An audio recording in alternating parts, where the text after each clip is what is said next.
Gregor সামসা একজন travelling salesman এবং তার পরিবারের একমাত্র উপার্জনক্ষম ব্যক্তি।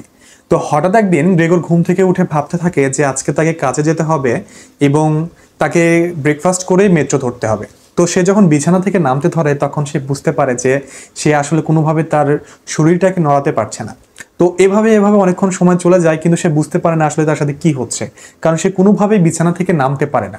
তো এরকম হতে হতে সে এক পর্যায়ে বুঝতে পারে যে তার আসলে বিশাল শারীরিক পরিবর্তন ঘটে গেছে, এবং আমরা তখন জানতে পারি যে আসলে গ্রেগর সামসা মানুষ থেকে পোকায় রূপান্তর হয়ে গেছে, একটা বিশাল দৈত্যাকার পোকায়। তো পরিবারের লোকজন যখন বুঝতে পারে যে গ্রেগরের কোনো সারা শব্দ নেই রুম থেকে, তখন তারা একটু চিন্তিত হয়ে পড়ে।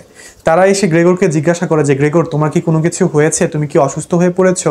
তুমি কেন আজকে বাইরে আসছো না? তোমার তো অফিসের সময় হয়ে গেছে।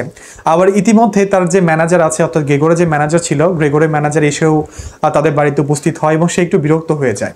তো সবাই মিলে তখন সিদ্ধান্ত নেয় যে গ্রেগরের রুমের দরজাটা ভেঙে ফেলবে, কারণ গ্রেগর তো ঘর থেকে বের হচ্ছে না, কোনো সারা শব্দ নেই, কারণ গ্রেগর তো তার কথা বলার ক্ষমতা হারিয়ে ফেলেছে, তার যে চলার শক্তিটা ছিল সেটাও হারিয়ে ফেলেছে। শুধুমাত্র সে একটা পোকা যেভাবে চলাচল করে সেভাবে সে চলাচল করতে পারছে। তো যখন পরিবারের লোকজন দরজা ভাঙার সিদ্ধান্ত নেয় তখন গ্রেগর দরজা খোলার চেষ্টা করে, কিন্তু পারে না। তো ইতিমধ্যে গ্রেগরের বাড়ির লোকজন যখন দরজা ভেঙে ঘরের মধ্যে দেখে তখন সবাই খুবই ভয় পেয়ে যায়, খুবই আতঙ্কিত হয়ে যায় গ্রেগরকে দেখে, কারণ গ্রেগর একটা মানুষ না, সে একটা পোকা। তো এই অবস্থায় সবাই ভয় পেয়ে ঘরের দরজা বন্ধ করে গ্রেগরকে একা রেখে বাইরে চলে যায়। তো তারপরে তারা আস্তে আস্তে বুঝতে পারে যে গ্রেগরের এই পরিবর্তনটা খুবই অস্বাভাবিক এবং এইভাবে গ্রেগরের বাকি জীবনটা চলে যাবে। তো তখন তারা বাস্তবতা মেনে নেয়, এবং বাস্তবতা মেনে নেওয়ার পরেই শুরু হয় গ্রেগরের জীবনের আসল ট্র্যাজেডি।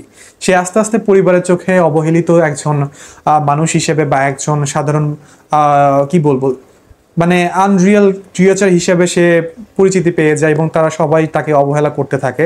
শুরুর দিকে গ্রেগরের বোন তাকে একটু একটু যত্ন আত্তি করতো, তাকে খাবার দিত, তার রুম পরিষ্কার করে দিত, কিন্তু আস্তে আস্তে দেখা যায় যে পরবর্তীতে সেও আর গ্রেগরের কাছে আসে না, গ্রেগরকে কোনো যত্ন আত্তি করে না। তো এভাবে গল্পটা শুরু হয়, এবং এর মাঝখানেই ফ্রান্স কাফকা এমন একটা খেলা দেখিয়েছেন যেটা আসলে মানে কি বলবো, অসাধারণ একটা ব্যাপার, এবং যার গভীরতা অনেক বেশি। আমি চাই যে গভীরতাটুকু আপনারাই উপলব্ধি করেন।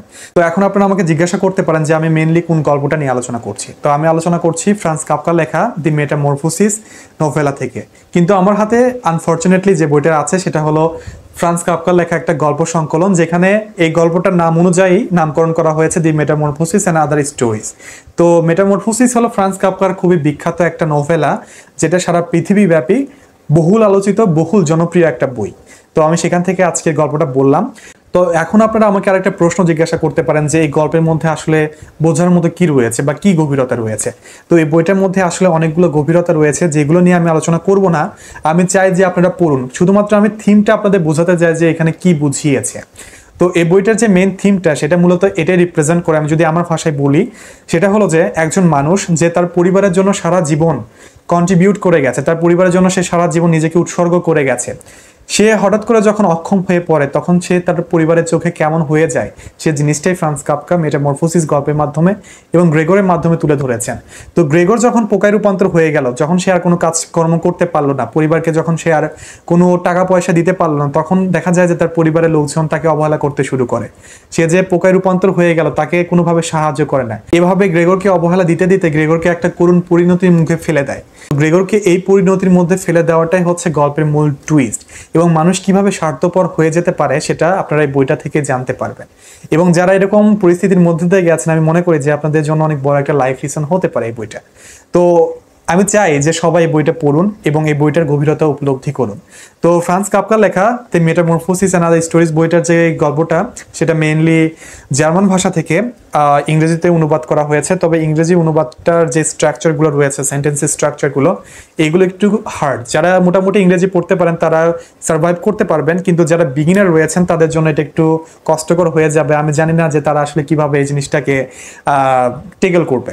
তো আমি চাই যে বইটা সবাই পড়ুন। তো এই ক্ষেত্রে আপনারা এখন আমাকে জিজ্ঞাসা করবেন যে এটা কোনো বাংলা অনুবাদ রয়েছে কিনা। আমি এই সম্পর্কে আসলে কোনো কিছু জানি না যে এটার বাংলা অনুবাদ হয়েছে কিনা, কারণ আমি বাংলাটা পড়িনি, আমি সরাসরি ইংরেজিটাই পড়েছি।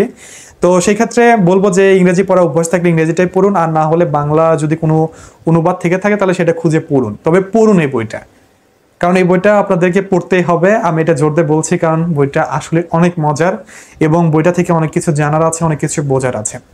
তো আজকে ভিডিওটা এই পর্যন্তই। আশা করি পরবর্তীতে নতুন কোনো ভিডিওতে দেখা হবে, সে পর্যন্ত অপেক্ষা করবেন। এবং যাওয়ার আগে বলতে চাই, বুকিশ টেলস বাই পল্লবের যে ইউটিউব চ্যানেল এবং ফেসবুক পেজ রয়েছে সেটা সাবস্ক্রাইব অথবা ফলো করতে ভুলবেন না। দেখা হবে পরবর্তীতে নতুন কোনো ভিডিওতে।